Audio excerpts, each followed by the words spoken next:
Ադևոս Ավետիսյան հաջորդ հարցի համար։ Պարոն Աղազարյան, մի ընդհանուր հարց տամ, մեկ-երկու կոնկրետ հարցեր։ Այդ ընդհանուրը հետևյալն է, այս ձեր խոսքից, վերլուծություններից, նաև նախքին ձեր այս վերջին հարցազրույցները լսելով գալիս եմ հետևյալ եզրակացության, դուք կարող եք կարճ պատասխանել այո ոչ, որ դուք փոշմանել եք, որ այս տարիների ընթացքում 2012-ից թե ինչ կոնկրետ անձի եւ իր հետ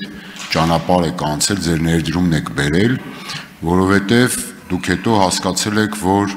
այդ ավելի շատ դրական չէր մեր երկրի իմաստով կամ բացասական եւ շատ ռիսկերով է լի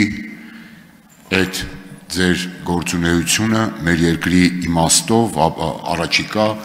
նաև զարգացումների իմաստով եւ հետեւաբար դուք փոշմանել եք եւ այս պահին առնվազն փորձում եք նաև ինչ որ չափով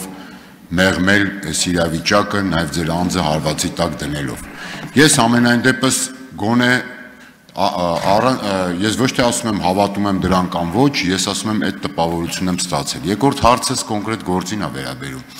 Ես չհասկացա իմ այդ 23,000,000 գործով կաշառքի ձեզ հարցաքննության կանչել են, այսինքն ձեզ հարցրել են ինչ ոնց, այսինքն այս process-ը, որտեղ հասկացա, որ ոչխարների գործով հարցաքննվել եք եւ այլն, process գնացել է, բայց այս 23,000-ի մասով ընդամենը ասեցիք կարճ, որ այդ մեղադրանքը ես ուզում եմ այդ հասկանամ այդ հարցաքննության, եթե կանչել են, ապա այս ինչ հիմա եք ասում, այդ ամբողջը ներկայացրել եք, որտեղ միջնորդության մեջ էլ, Տիկին Դատախազի ասացի մեջ էլ, ոնց որ թե այն չէր, ինչ որ դուք եք ներկայացնում։ Նա առիթ է, այդ ներկայացրեք։ Վերջից սկսեմ, պարոն Թադևոսյան, ուրեմն $23,000 ենթադրյալ կաշառքի գործով ես չեմ հարցաքննվել, չեմ կանչվել, այո, այդ ոչխարների գործով կանչվել եմ 2-3 անգամ, այս դեպքում ոչ մի անգամ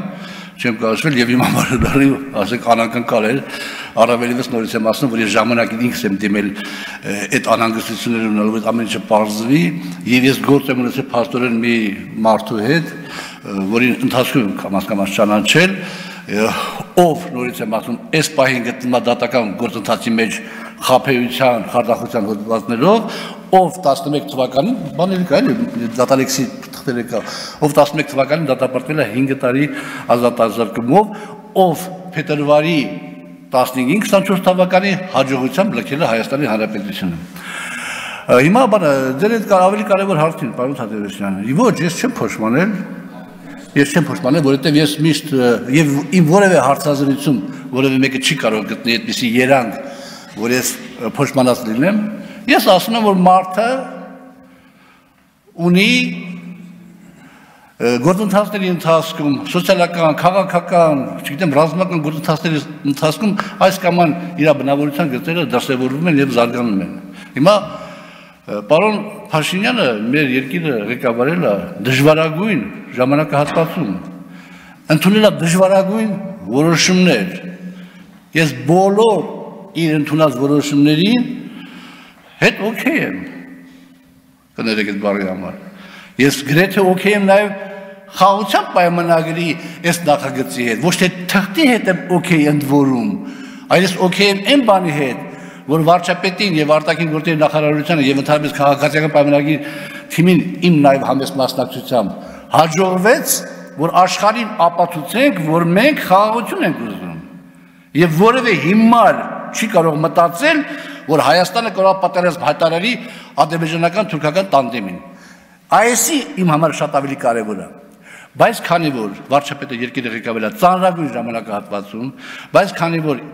մեր քաղաքական թիմը նախնական տարածվել է իր բաների մեջ մի քիչ ուրիշ է դարել, վարչապետը իմ կարծիքով կորցրել է վստահությունը շատ-շատերի նկատմամբ եւ հետեւաբար եթե ինքը վերարտադրվի նորից որպես վարչապետ, ապա ինքը կդառնա ավտորիտար ղեկավար, ավտորիտար ղեկավար դառնալու դեպքում այդ այսօրվա պայմաններում դա շատ վտանգավոր կլինի մեր պետականության համար։ Ես իմ համեստ ներդրումը պետք է բերեմ, անեմ ամեն ինչ, որ ինչքան որ կարամ, որ չվերարտադրվի պարոն Փաշինյանը։ Հակասություն չկա իմ ասածների մեջ, լրագրողների մի բաները։ Արձագանք։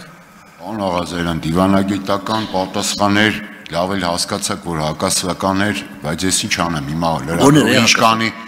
մի կողմից ասում եք դժվարին էր, խեղճ մարդը ինչ անի, մեկ էլ ասում եք ամեն ինչ անեմ, որ չվերարտադրվի։ Հենա որ ամեն ինչ լավ է, թող տանի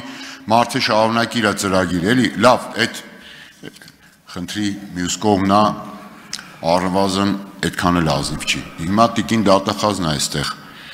Այս գործով, այս $23,000 գործով, որ ասում է ինձ չեն կանչել հարցաքննության, մի տևական շրջան անցել է, ի վերջո նաև այս գործն է ձեր միջնորդության հիմքում։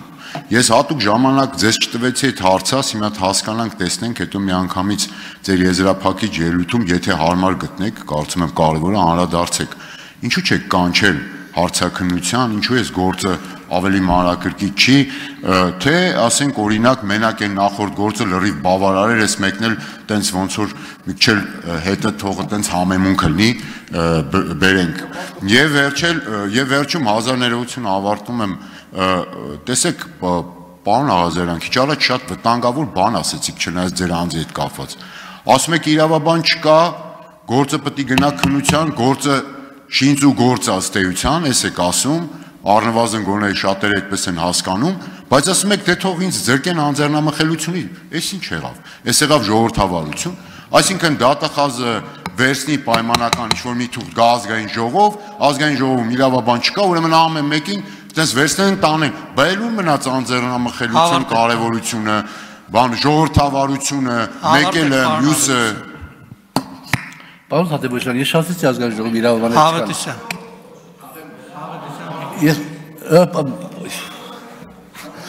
Պարոն Ավետիսյան, կներեք, ես ասեցի, որ ազգային ժողովում չկան իրավաբանները, քաղաքացիական պայմանագրի խմբակցությունում չկան իրավաբաններ նաև, ես ասեցի, որ մի քանի հոգի են, քիչ են, իսկ մյուսները իրավաբաններ չեն, եւ շատ դժվար կա, ես ինքս 20 անգամ կարդացել եմ այս փաստաթուղթը, չեմ հասկանում, որից հետո որ հստակ բաներ ասեմ, հետեւաբար ես համարում եմ, որ տրամաբանական կլինի, եթե իմ պարզաբանումները այդքան էլ չէին կամ դատախազին տված հարցերի եւ պատասխանները այդքան էլ բան չէին, որ յուրաքանչյուրը կարող կողմնորոշվի իր քվեարկության բանում, բնականաբար ես ասում եմ, որ քաղաքացիական պայմանագրի խմբակցության անդամներից ես որևէ մեկից չեմ եղանա, եթե ինքը քվեարկի միջնորդությունը հարգելու իմաստով, այստեղ հակասություն չկա, բացարձակ հակասություն չկա, շնորհակալություն։